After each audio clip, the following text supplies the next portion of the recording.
Okay, so we begin our discussion of the city of Athens, the Greek city of Athens, the Polis of Athens here.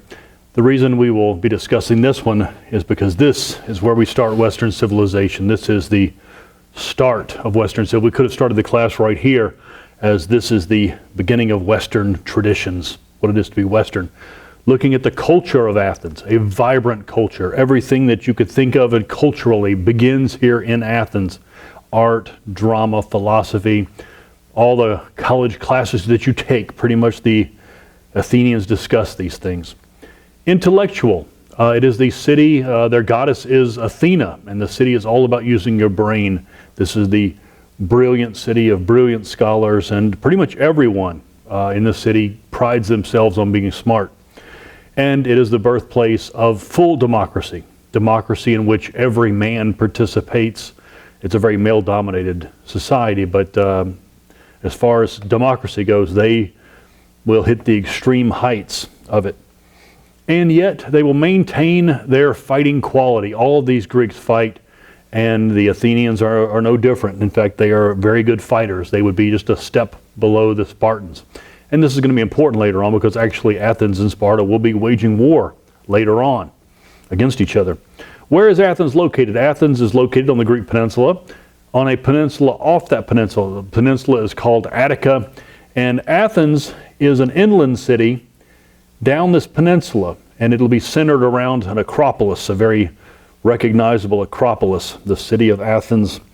An inland city near the sea, though, so it'll play kind of half and half. Be an inland place of land fighters and also a sea port with a navy. Very recognizable acropolis on top, all their temples on top of the acropolis, and then they'll have these amphitheaters where they will practice democracy and drama.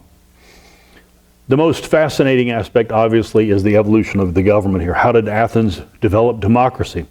Well, the story is the same as most Greek cities. They went through a process.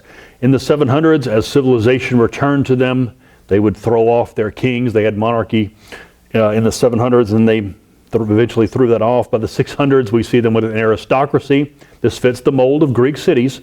An aristocracy, nobles running the city.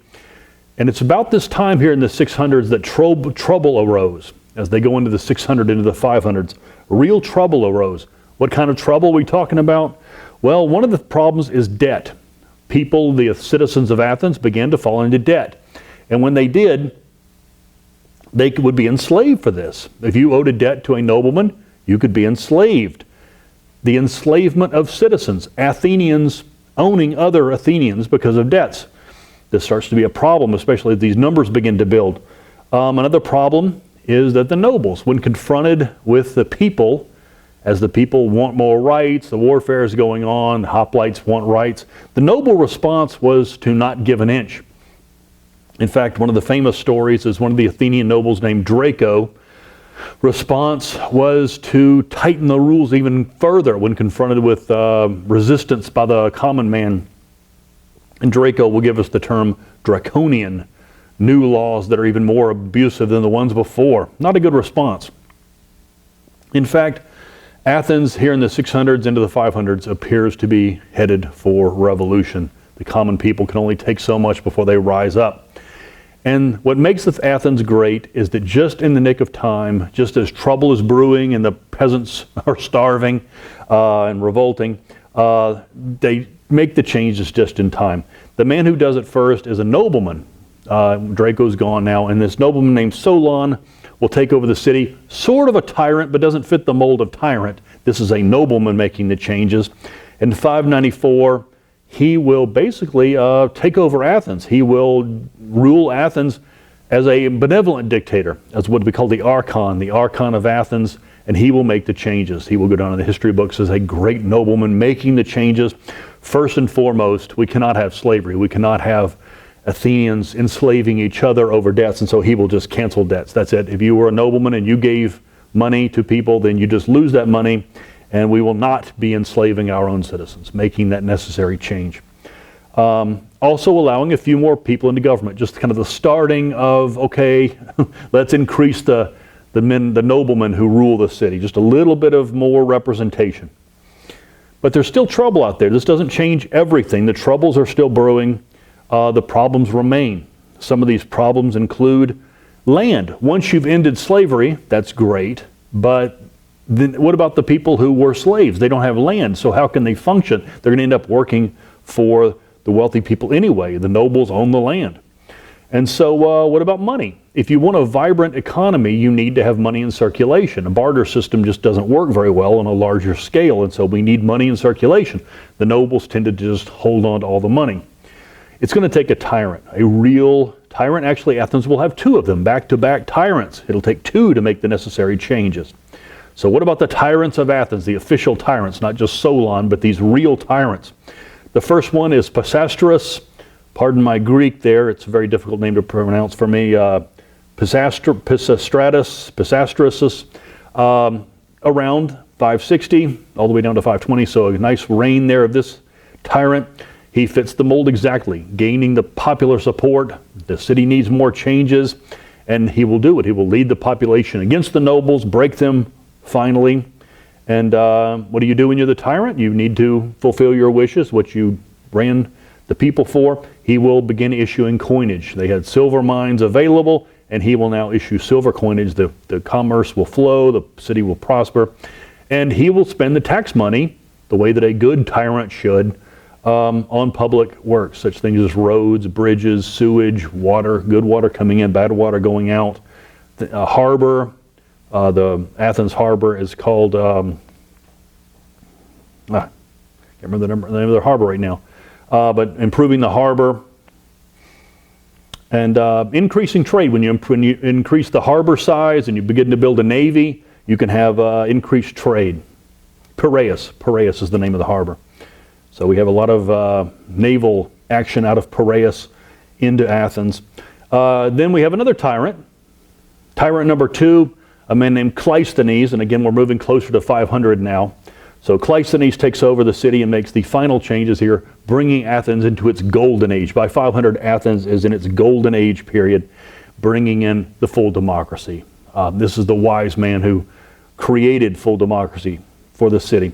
How did he do it? He took 10 tribes. He began to break the city up into family trees, 10 major families. He will call them tribes. We could use the word clan there. And he will decide that there are 10 family trees, and each of these family trees will contribute 50 members, probably the older wise men of the family, to a council of 500. So a council of 500, that's a really big meeting, kind of unwieldy, but these 500 men will represent the 10 big families. What do? They will handle the city day to day. As problems come up, they will solve them. They will also invent some interesting things here for Athens. Athens will have the idea of jurors. When someone commits a crime, who judges them? Their peers. You will have a judgment of a group of men to judge crimes. They will pick generals. Who runs the army? The army is always a danger here because, that's where tyrants come from, and so we need to stop the tyrants now that we have full democracy. The general will be chosen by the Council of 500 based on his abilities, and then it'll be for a set period of time. In other words, you can't just become the general of Athens and run the army. It's just for as needs come up. And then commissioners. As needed, if we need a bridge, if we need a harbor fixed or a new shipping built, then they will set the commissioners with a set goal of what they're supposed to do. And then finally, the pièce de résistance, the great thing of Athens, the General Assembly. So you had a council of 500 to handle the day-to-day businesses and the running of the families, and then everyone else, all the men, all the males of Athens from I think 18 will meet in a General Assembly, I'm not sure how often, maybe once a month, to handle and approve the business that has taken place. They will receive the ideas of the Council of 500. What the Council of 500 is doing will be set for approval by the General Assembly. And what makes it famous is the debate. They will actually record these debates. We have the records of them. Some of the really hot topic issues will be recorded. And it's free and open. If you're an Athenian citizen, you can get up in front of the assembly and speak your mind. And you need to do it well. They prize speaking ability. And you have some great speakers. If you want to be somebody in Athens, you need to speak publicly in the assembly.